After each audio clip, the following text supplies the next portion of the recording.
ইফালে বিশ্বনাথত ট্ৰাকৰ পৰা গুণ্ডা টেক্স সংগ্ৰহ কৰা চক্ৰক উৎখাত কৰা হৈছে। বিশ্বনাথ আৰক্ষীৰ জালত পৰিছে ৫ অভিযুক্ত। দীৰ্ঘদিন ধৰি ট্ৰাকৰ পৰা সংগ্ৰহ কৰিছিল গুণ্ডা টেক্স। প্ৰতিখন ট্ৰাকৰ পৰা অবৈধভাৱে সংগ্ৰহ কৰিছিল ২০০ টকাকৈ। ট্ৰাক মালিক সন্থা আৰু শ্ৰমিক সন্থাৰ নামত এটা সংগঠন খুলি সংগ্ৰহ কৰিছিল ধন। গ্ৰেপ্তাৰ কৰা হৈছে যতীন চেতিয়া, ভাস্কৰ শইকীয়া, কুলদীপ সিং, ৰাজেন বৰুৱা আৰু যাদৱ হাজৰিকাক, এই ৫জনক। কিন্তু আটাইতকৈ ডাঙৰ কথাটো হৈছে ইমান দিনৰ পৰা বিশ্বনাথ চাৰিআলিত প্ৰৱেশ কৰা ট্ৰাক প্ৰৱেশ কৰিলে তাত ৰখালেই বেলেগ বেলেগ পৃথকে ধন লৈছিল। ইমান দিন আৰক্ষীৰ চকুত পৰা নাছিল। কিন্তু এজন ভুক্তভোগীয়ে ফেচবুক লাইভ যোগে এই কথা সদৰি কৰাৰ পিছতে ভাইৰেল হৈ পৰে কথাটো। আৰু তেওঁ যি ভুৱা ৰিচিপ্ট আছিল, সেই ৰিচিপ্ট পত্ৰ যিবিলাক সেই ভুক্তভোগীজনক দিছিল, তেওঁ সকলোবিলাক দেখুৱাই যেতিয়া ফেচবুক লাইভ যোগে কৈ গৈছিল, তেতিয়াহে আৰক্ষী সাৰ পালে আৰু ৫ অভিযুক্তক গ্ৰেপ্তাৰ কৰিছে। ৫ অভিযুক্তই তেওঁলোকে এটা ট্ৰাক মালিক সন্থাৰ নামত এটা কোনো নাম নিচান নথকা এটা সংগঠন খুলি এইদৰেই দীৰ্ঘদিন ধৰি ধন সংগ্ৰহ কৰি আহিছিল। ইয়াৰে আটাইতকৈ ডাঙৰ কথাটো হৈছে ভাস্কৰ শইকীয়া নামৰ যিজন লোক, এই ভাস্কৰ শইকীয়া নামৰ অভিযুক্তজনে আকৌ তেওঁ মিউনিচিপালিটিৰ অৰ্থাৎ পৌৰসভাৰ পৰা নিবিদা লাভ কৰি তেওঁ নিয়ম মাফিক অৰ্থাৎ তেওঁ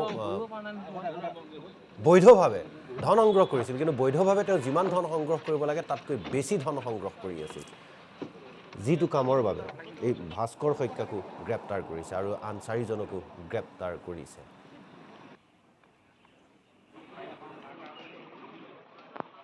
আমাৰো ডিষ্ট্ৰিক্টৰ হৈছিল এটা ফেচবুকৰ ষ্টৰি এটা লাইভ চলি আছিল, তাৰপিছত ষ্টৰি হৈ ভিডিঅ'টো ভাইৰেল হ'ল, আমাৰো ডিষ্ট্ৰিক্টৰ হ'ল। আমি এটা প্ৰিলিমিনাৰী এনকুৱাৰী এটা লঞ্চ কৰি পেলাই আমি গম পালোঁ যে এইটো সম্পূৰ্ণ অবৈধভাৱে হৈ আছিল। সেই সংক্ৰান্তত আমি বিশ্বনাথ চাৰিআলি থানাত এটা কেছ ৰেজিষ্টাৰ কৰিছোঁ, এক্সটৰ্চন কেছ ৰেজিষ্টাৰ কৰিছোঁ আৰু ৫জন মানুহক আমি কৰায়ক্ত কৰিছোঁ। মই ডিটেইলছখিনি আপোনালোক দি দিছোঁ। প্ৰথমতে আমি বিশ্বনাথ চাৰিআলি ট্ৰাক ড্ৰাইভাৰ এছ'চিয়েশ্যনৰ নামত অবৈধভাৱে সংগ্ৰহ কৰি আছিল টেক্স। এইটো যতীন চেতিয়া তাৰে প্ৰেছিডেণ্ট আৰু ভাস্কৰ শইকীয়া যিজন কালেক্টৰ। যতীন চেতিয়া তেখেত উত্তৰ কোচগাঁও আৰু ভাস্কৰ শইকীয়া গড়েহাটৰ। তাৰপিছত আৰু এটা এছ'চিয়েশ্যনৰ নাম ওলাইছিল Biswanath Chariali truck honours association. তাৰো আমি ছেক্ৰেটাৰী আৰু কালেক্টৰজনক কৰায়ক্ত কৰিছোঁ। কুলদীপ সিং তেখেতৰ ঘৰ আমবাৰীত আৰু এজন ৰাজেন বৰুৱা তেখেতৰ চামনি খোৱা ঘৰ। তাৰপিছত বিশ্বনাথ চাৰিআলি ট্ৰাক লেবাৰ এছ'চিয়েশ্যনৰ নামতো ঘৰ সংগ্ৰহ কৰি আছিল। তাৰে কালেক্টৰজন উঠাইছোঁ যাদৱ হাজৰিকা, তেখেতৰ ঘৰ লেহু গাঁৱত। মিউনিচিপালিটিৰ নামতো উঠাইছিল। মিউনিচিপালিটিৰ is a revenue collecting agency তেখেতৰ আছে, কিন্তু মিউনিচিপালিটিৰ নামত ১০০ টকা য'ত টেক্স আছিল তাত ২০০ টকা নামত উঠাই আছিল। আমি উঠোৱা এই ভাস্কৰ শইকীয়া বোলা মানুহজনে তেওঁ মিউনিচিপালিটিও কৰে, কিন্তু তেখেতে ১০০ টকাৰ সলনি ২০০ টকা উঠাই আছিল। সেইকাৰণে তেখেতক আমি কৰায়ক্ত কৰিছোঁ।